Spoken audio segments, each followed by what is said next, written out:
This is Monster Books, Part 2.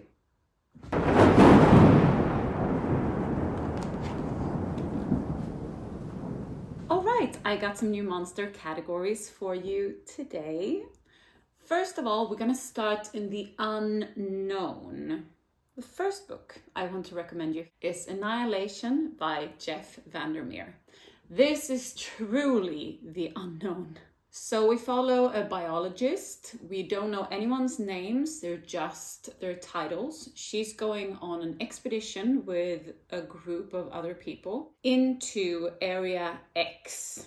Now, Area X is cut off from the rest of the world. They send an expedition after expedition, and sometimes people come back, sometimes they don't. But if they do, they just don't seem like themselves anymore. Something or some things are lurking in here. Pretty early on, it becomes abundantly clear that the expedition really just doesn't have control over the situation. This is the first book in a trilogy. I've only read this one. It was fantastic, and I just have to get to reading the other ones. After this, I want to move into A Game of Thrones by George R. R. Martin.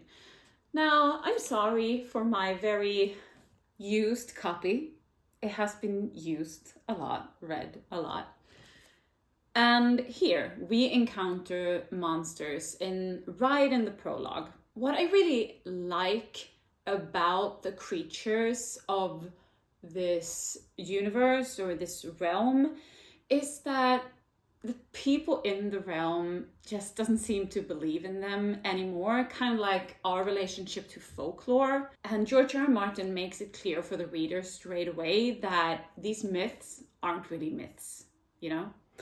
I really love that aspect of this book and the series. If you're hesitant to read the series because it's unfinished, I just have to say that I have no regrets reading this. This is some of the best character work and some of the best dialogue that I've ever read. Ever. Period. So to me, it's worth it anyway. Lastly, in the unknown category, we have Mysterious Fathoms Below by J.A. Good. Now, this is a new release from this year, and this world is riddled with monsters, especially sea monsters. This takes place in the Regency era, but Regency where there are sea monsters and sea creatures that the wealthy people of the world are hunting, basically. Or you can just go on a little tour and try to spot them. We follow Rose, who gets into a little bit of a predicament, and she decides to try and get herself and her family out of it. Teams up with an unlikely ally, and they go off on a ship with the monsters all around them. So if you like seafaring tales and romantasy, I would recommend this. So we're moving away from the unknown now into a little bit of more of a softer territory.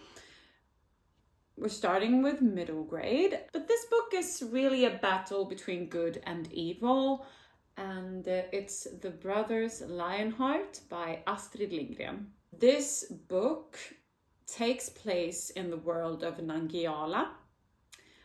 It has two valleys, two villages, and one of the villages is enslaved by Tengil. Now, he has a big stinking dragon that he can control, which makes it possible for him to enslave the people of one of the valleys. In both valleys, they are building resistance and trying to fight off the evil, but of course, he has his dragon. The two brothers are the center of the story and represents the pure and good in the world. The relationship between the brothers are just so beautifully written. But when I made this video, I decided not to include dragons as monsters. I don't know why. It just felt like dragons were a category of their own. I don't know. But there is another monster present in this book, and that's a big water snake type of thing. But you have to read it to see what happens. Next up, we have The Girl Who Drank the Moon this is sort of like a recent read for me. It was very lyrical and magical. I really, really liked it. It has a tiny dragon that thinks he's big. That is adorable. It's just adorable. But as I said, I didn't include dragons. So, is there another monster? Well, yes, there is.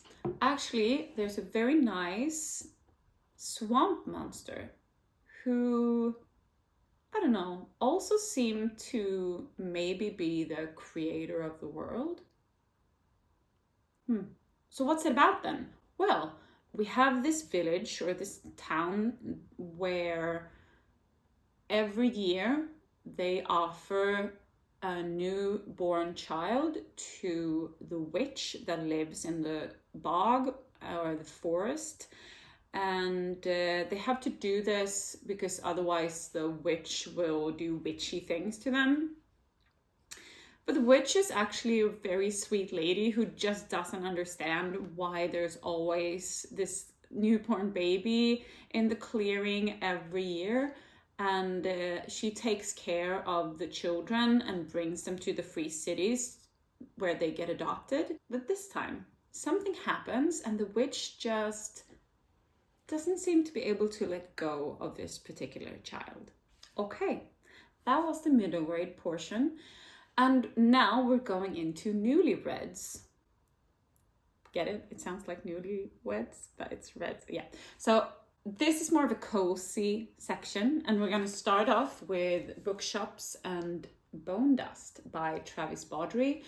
Now, in my part 1, I talked about Legends and Lattes, and I started reading this, and I'm a little bit of a way in, and if it keeps going like this, it's going to be as good as Legends and Lattes. This is a prequel to Legends and Lattes. We follow Viv, the orc that we follow in the previous book. This is a much younger Viv. It sounds like she's starting off her career in bludgeoning people with swords. When we meet her in Legends and Lattes, she's sort of over that life, but here at the beginning of this one, she just can't wait to get back to it because she's injured and have to stay in this like seafair town, and she's not happy about it.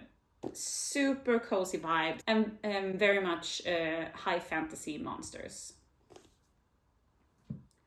Next up, we have The Spellshop by Sarah Beth Durst. Now this book, it doesn't lean into the monstery side of things, but there are monsters mentioned in this world, like sea monsters.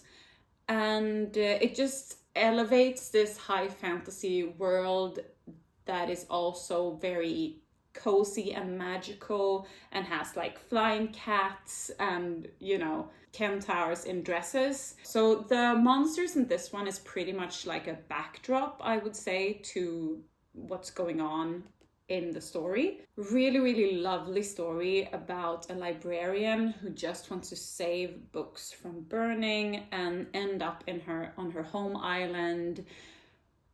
She doesn't really want to let anyone in, and of course everyone just wants to get to know her. This is about changing her life and what it means to let people in. Lastly, in this video, we got Tusk Love by Thea Guanzon. This was a very recent read for me. Yeah, as you can see, you have Oscar, the half-orc. This was just such a lovely story, and the characters are what did it for me. Guinevere and Oscar are, you know, sunshine and grumpy, and they team up on this forced journey that Oscar just really didn't want to go to, and Guinevere thought she was going to take her wagon all the way across the country, you know, but she was set up on by bandits, and Oscar saved her, and now they're in league together. So if you want some monster romance, look no further. That was it for my monster videos.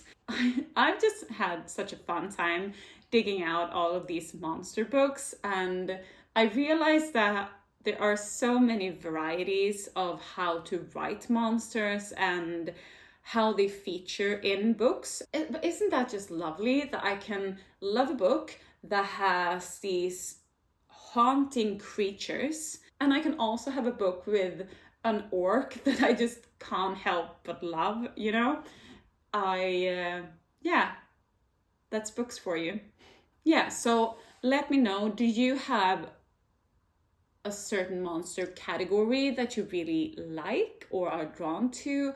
Or do you have a monster book for me that I haven't mentioned yet and you just think that I need to read?